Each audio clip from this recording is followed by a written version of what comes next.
Hi, Cozy Adventures. Happy March. I am starting March with exploring plum fragrances that I have. So, the first few that I want to talk about are vanilla plum, and I really like all three of these. The one that I like probably the least right now, and I could totally imagine going through a phase where I love this, is Ariana Grande's Mod Vanilla. This is a plummy vanilla. Basically, it has a little bit of muskiness because it's not a super like heavy or depthful vanilla. It's not a super duper sweet vanilla.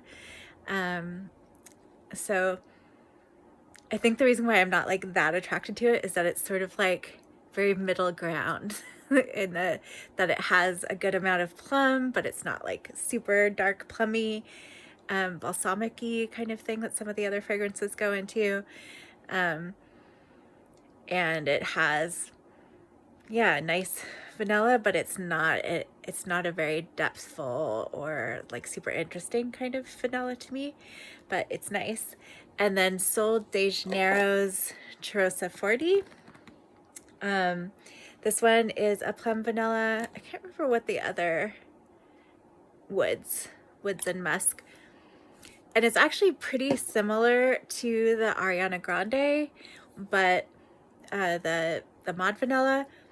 But this one has a richer vanilla. It's deeper, richer. It almost smells Guerlainian vanilla, which is Guerlain is known for their really amazing deep vanillas and complex vanillas. This doesn't have the complexity that that Guerlain vanillas have, but it has something about it, has a similar depth. And then the plum is maybe a little bit fruitier, like a little bit fresher smelling than the Mod Vanilla, but I think it's also a little bit more subtle than the plum and the Mod Vanilla. So if you want more plummy, I would go Mod Vanilla. If you want more like richer vanilla, go with the Cheirosa 40. And Mod Vanilla does last a little longer since it's a perfume and not a body spray, but this does last pretty long. It fades, but it's still there for quite a long time. And then the third one that is a plum vanilla that I've been trying is 2150 Reverie. It's a Victoria Beckham perfume, and it seems like it's kind of hard to get, but it has this, so it's got plum and vanilla, but it also has this kind of cigarette-y tobacco that it's hard to describe why I love it, but I do. Hi, Cozy Adventures. I'm continuing on with my plum fragrance exploration, and I have a few now that were sort of misses for me in different ways. The first couple I'll share are scents that I really like, but I'm just allergic to because they're Lattafas, and they use some sort of additives that I'm allergic to in Lattafa fragrances, it seems. So the first one I'll talk about is Badi Al Oud Sublime. This is a decant of it. It is similar to the Kayali apple fragrance, but it has the addition of plum that makes it like a richer, more depthful sweetness. So when I tried both of those, I definitely preferred the Sublime, and I think largely because of the plum in it. And you might not realize, like, it's not like super duper plummy in a way that you might not recognize plum as a note, but it just is blended in a way that makes it a more kind of a little bit darker, more depthful sweetness. And then Vintage Radio is Lattafa, and I can't remember what the name of the Initio perfume it is that it's seems to be inspired by, but I really want to try that perfume because I like this a lot. This is plum, but also sage. It's sweet, but also woody, like maybe a sandalwood. Some people describe it as being sort of zen-like. It also does have some oud in it. So I think that's a really interesting, nice, like unisex fragrance, vintage radio. And then Smoky Plum. I think the brand is Athena or something like that. I'll write it in the comments once I look it up. I wish I did before I started this. But Smoky Plum, I think, is a dupe of Tom Ford Plum Japanese, which I haven't smelled. But it smells really good. Like sexy Tom Fordy. Interesting. Also very unisex smelling. Sweet, but kind of dark. Not sure what all I'm smelling in there, but I really like this Smoky Plum. So if you're less sensitive than I am to chemicals, this one I really recommend if you like a sexy, complex, like darker smelling fragrance.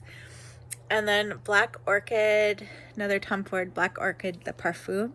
This has plum in it too, and it's a little too dense and heavy for me because the Adventures.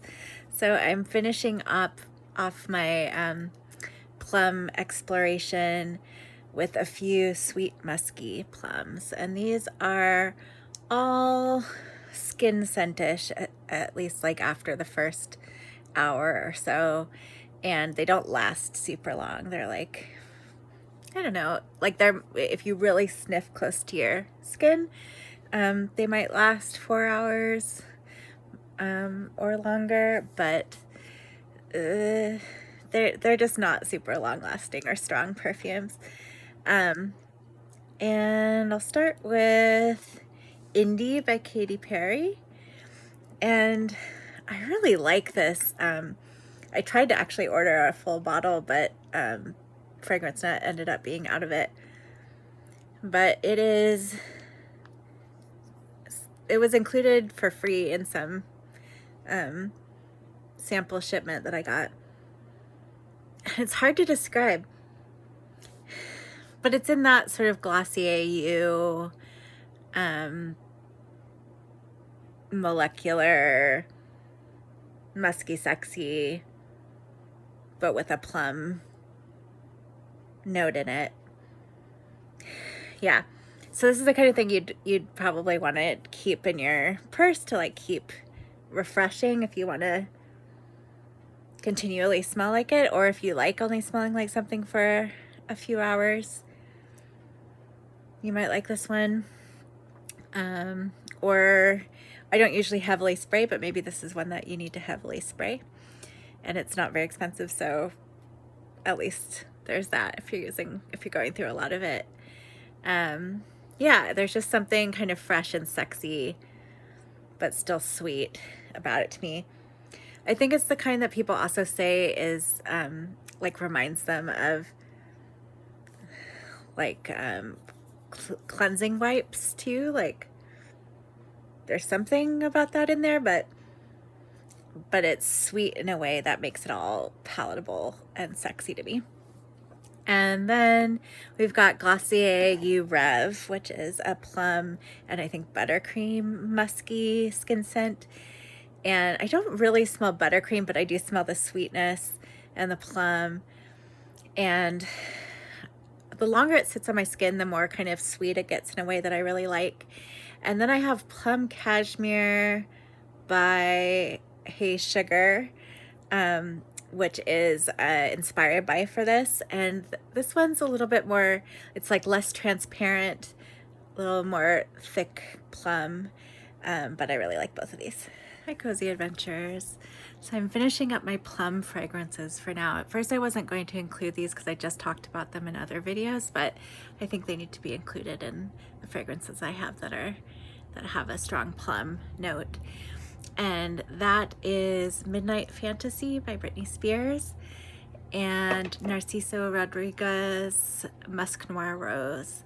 Both of them have a strong plum that really affect how they smell. This one is more of a shampooey candy smell, and whatever other fruit is in it I think makes it end up smelling, and maybe just the suggestion of the way this looks. Makes it end up smelling kind of like blueberry candy shampoo. I don't like it that much. It's a little too like sharply both really sweet and kind of soapy, but I do like that plum aspect of it that makes it a little more depthful. And then this is the Musk Noir Rose decant. And this one almost smells like wine. Like the plum in it lends a wine-like smell to it. I wonder what the plum, I mean, maybe it's what rose plus plum smells like, is sort of wine-like. It does have something sort of darker, maybe a little bit animalic or something going on in it. I know a lot of people find it super sexy. And then in the deep dry down, it is much lighter and sweeter smelling. Like it becomes the more like airy kind of cotton candy version of that rose plum smell later on, but it starts out this thicker, almost wine-like scent. So those are my last two plum fragrances for now. And then next I'm moving into molecular and musk fragrances. And then, yeah, I think that category is going to go for a little while, because I'm going to go into, after my next few videos, I'm also going to go into like a soapier musk and floral musky, like lighter floral fragrances for spring. So stay tuned for those.